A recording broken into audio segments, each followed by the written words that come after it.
Арамызда мен картоп жей алмаймын, немесе маған картоп жеген ұнамайды дейтіндер бар дегенге сену өте қиын. Өйткені картоптан жасалатын кез келген тағам өте дәмді әрі тез дайындалатын болып келеді. Әсіресе картоптан жасалатын картоп қытырлақтарын тағамдық құндылығының аздығына және зияндығына қарамастан сүйіп жейтіндердің қатары аз емес. Славян халықтарының екінші нанына айналған бұл ежелгі көкөністі алғаш рет осыдан 12 мың жыл бұрын үнді тайпалары өсірген екен. Картоптың адам ағзасына тигізер пайдасы мен зияны бүгінгі тақырыптың негізгі арқауы болмақ. Картоптың құрамында С, В1, В2, В6, В9, К дәрумендердің бай көзі, кальций, темір, магний, натрий және фосфор бар. Ал ең басым бөлігін 75% су құрайды. Картоп ең қолжетімді тауарлардың бірі болып табылады. Оны кез келген уақытта сатып алуға болады. Ешқандай арнайы шаралар керек емес, тек құрғақ жерде сақтау керек. Картоптың құрамындағы кальций және калий біздің ағзамыздағы ас тұзының зиянды әсерін бейтараптандырады. Өз кезегінде магний жүректі нығайтады. Оның арқасында біз кез келген күйзелісті бастан жақсы өткереміз.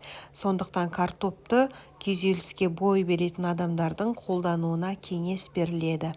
Оның құрамындағы балластық зат асқазан ішек жолының жұмысына пайдалы әсер етеді. Фосфор біздің тістерімізге және қызыл етке пайдалы. Сондай-ақ өсу процестеріне қатысады, сондықтан ол жас балаларға өте пайдалы. Темір иммунитеттің ұлғаюына әсер етіп, нашар көңіл-күйді болдырмайды. Картоптың ағзаға берер пайдасын біліп алдыңыз деген ойдамыз. Ал картоптың зияны қандай? Әдетте салмақ тастағысы азғысы келетіндер өзін картоп жеуден шектеп тастайды. Бұл да дұрыс. Картоптың зияндылығы оның құрамында көмірсулар мен жасұнықтың көп болуында. Бұлар өз кезегінде адам ағзасында қанттың мөлшерін көбейтіп жібереді. Дұрысы, картоп тағамдарын дұрыс дайындай білуді үйрену керек.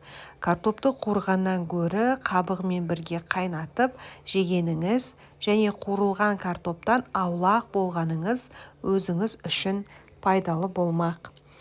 Картоптан жасалатын бет терісіне арналған маскалар мен картоптан түрлі дәмді тағамдар жасаудан хабардар боларсыз. Мұнан басқа картопты үй тұрмысында ем-дом ретінде пайдалануға да болады. Кейбір адамдардың табанына қатайған тері пайда болып жатады. Әсіресе биік өкше аяқ киімнің ыңғайсыз болуынан күс пайда болып, оны кетіре алмай әбігерге түсеміз. Мұндайда картоптың көмегіне жүгініңіз.